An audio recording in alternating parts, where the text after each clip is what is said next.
صفحے کے شروع سے لائن نمبر 1، سورۃ انعام کی آیت نمبر 150۔ اعوذ باللہ من الشیطان الرجیم، بسم اللہ الرحمن الرحیم۔ قل تعالوا اتل ما حرم ربكم عليكم ألا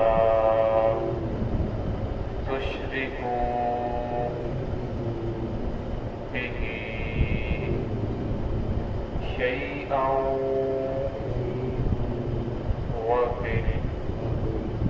وبالوالدين إحسانا ولا تقتلوا أولادكم من إملاق، نحن نرزقكم وإياهم ولا تقربوا الفواحش ما ظهر منها وما بطن، ولا تقتلوا النفس التي حرم الله إلا بالحق، ذلكم وصاكم به لعلكم تعقلون۔ سماعت۔ بسم اللہ الرحمن الرحیم۔ قل تعالوا أتل ما حرم ربكم عليكم ألا تشركوا به شيئا وبالوالدين إحسانا ولا تقتلوا أموالكم من إملاق، نحن نرزقكم وإياكم ولا تقربوا الفواحش ما ظهر منها وما بطن، ولا تقتلوا النفس التي حرم الله إلا بالحق، ذلكم وصاكم به لعلكم تعقلون۔ قل تعالوا أتل ما حرم، کہہ دیجیے آؤ میں تلاوت کرتا ہوں، میں پڑھتا ہوں، ما حرم ربکم، جو چیزیں تمہارے رب نے علیکم تم پر حرام کی ہیں، اللہ تشرکوا بہ شیئا، کہ تم شرک نہ کرو اس کے ساتھ کسی چیز کو، کسی اور کو شریک نہ کرو، وبالوالدین احسانا،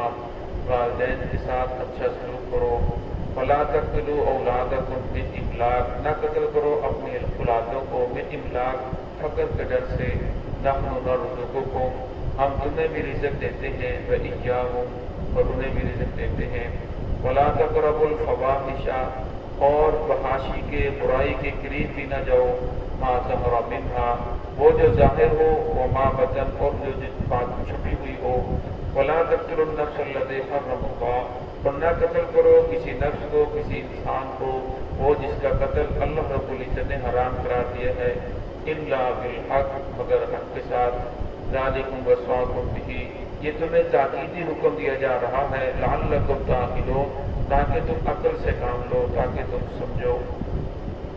گزشتہ آیات کے اندر آپ نے پڑھا کہ کفار مکہ کچھ چیزوں کو نے اپنے طور پر حرام کر رکھا تھا اور کچھ چیزوں کو وہ اپنے طور پر حلال کر رکھا تھا،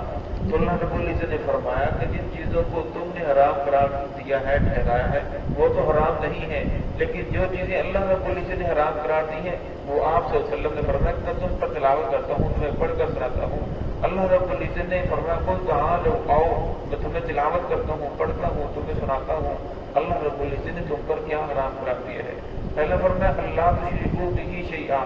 اللہ کے ساتھ کسی کو شریک نہ ٹھہراؤ، نہ کسی انسان کو، نہ کسی جن کو، نہ کسی فرشتے کو، نہ زندہ کو، نہ مردہ کو، ورنہ کسی کو اللہ کے ساتھ شریک نہ ٹھہراؤ۔ اللہ رب العزت کے ساتھ کوئی شریک نہیں ہے، وہ اکیلا خالق مالک وجود کے لائق وہ اکیلا ہے۔ تو فرمایا پہلا جو اللہ رب العزت نے جس چیز کو حرام قرار دیا وہ اللہ کے ساتھ کسی اور کو شریک کرنا ہے۔ اور پھر آگے فرمایا کہ دوسرا وبالوالدین احسانا، والدین کے ساتھ احسان کرو، ان کے ساتھ اچھا سلوک کرو، ان کے ساتھ بدسلوکی کرنا، ان کی بد ادبی کرنا، فرمایا اللہ رب العزت نے اسے حرام قرار دیا ہے۔ فرمایا والدین جس وقت جنگ بھی ہو رہی تھی تو صحابی نے فرمایا یا رسول اللہ میرا والد مشرکوں کی طرف سے جنگ کرنے کے لیے آیا ہے، کیا میں خود اپنے والد کو قتل کر دوں؟ آگے بڑھ کے آپ نے فرمایا کہ نہیں، وہ تو تیرا دنیا کے اندر آنے کا ذریعہ بنا ہے، تو نے اپنے باپ کو قتل نہیں کرنا۔ باقی مجاہدین اور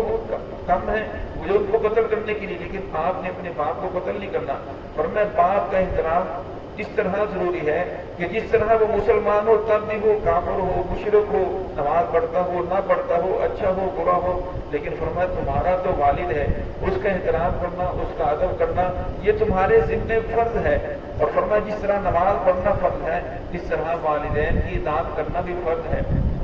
کچھ چیزیں ایسی ہیں جنہیں صرف دیکھنا عبادت ہے، بیت اللہ ہے اسے دیکھتے رہنا عبادت ہے، والدین کی صرف چہرے کو دیکھنا ہی عبادت ہے۔ حدیث پاک کے اندر آتا ہے کہ جو ایک مرتبہ اپنے والدین کو محبت کی نظر سے دیکھتا ہے اللہ رب العزت اس انسان کو مقبول حج کا ثواب عطا فرماتے ہیں۔ تو صحابہ نے پوچھا یا رسول اللہ اگر کوئی انسان 100 مرتبہ دن میں 100 مرتبہ دیکھے، فرمایا اللہ رب العزت انسان کو 100 حج عمرے کا ثواب عطا فرماتے ہیں۔ اتنی بڑی یہ عبادت ہے، ایک آدمی حج کرنے کے لیے جاتا ہے، اتنا پیسہ خرچ کرتا ہے، مال لگاتا ہے، لیکن پھر بھی وہ آ کر اللہ کی ذات سے امید رکھتا ہے کہ اللہ کی ذات نے میرا حج قبول کر لیا، لیکن وہ دعوے سے یہ نہیں کہہ سکتا میرا حج قبول ہو گیا۔ لیکن فرمایا جو والدین کی صرف محبت کی نظر سے دیکھتا ہے کہ یہ میرا والد ہے، یہ میری والدہ ہے، فرمایا اللہ رب العزت اس انسان کو مقبول حج کا ثواب عطا فرماتے ہیں۔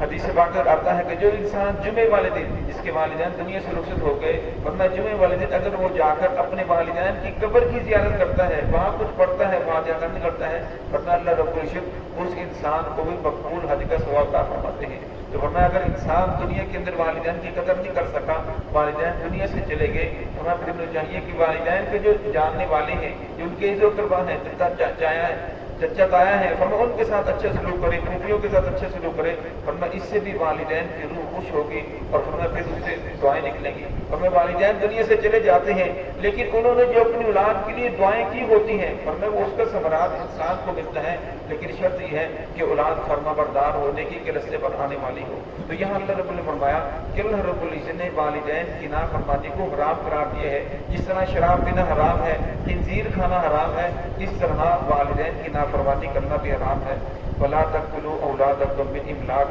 اور فرمایا نہ قتل کرو اپنی اولادوں کو من املاق، فقر کے ڈر سے۔ فرمایا عرب کے اندر کچھ لوگ اپنے بچوں کو قتل کر دیتے تھے، بیٹیوں کو زندہ درگور کر دیتے تھے، اس کی ایک وجہ تو یہ تھی کہ کل کوئی انسان سہرا باندھ کر ہمارے گھر کے اندر آ جائے، اس وجہ سے وہ اس کو سمجھتے تھے کہ اپنی بیٹی کسی کو دینا اسے زندہ ہی قتل کر دیتے تھے، بچپنے کے اندر مار دیتے تھے۔ دوسرا اس وجہ سے کل یہ بڑی ہوگی، اسے جہیز دینا پڑے گا، گھر سے سب کچھ دینا پڑے گا، یہ تو کما کر تو نہیں لائے گی، ہمیں کچھ نہیں دے گی، اس وجہ سے بچیوں کو قتل کر دیتے تھے۔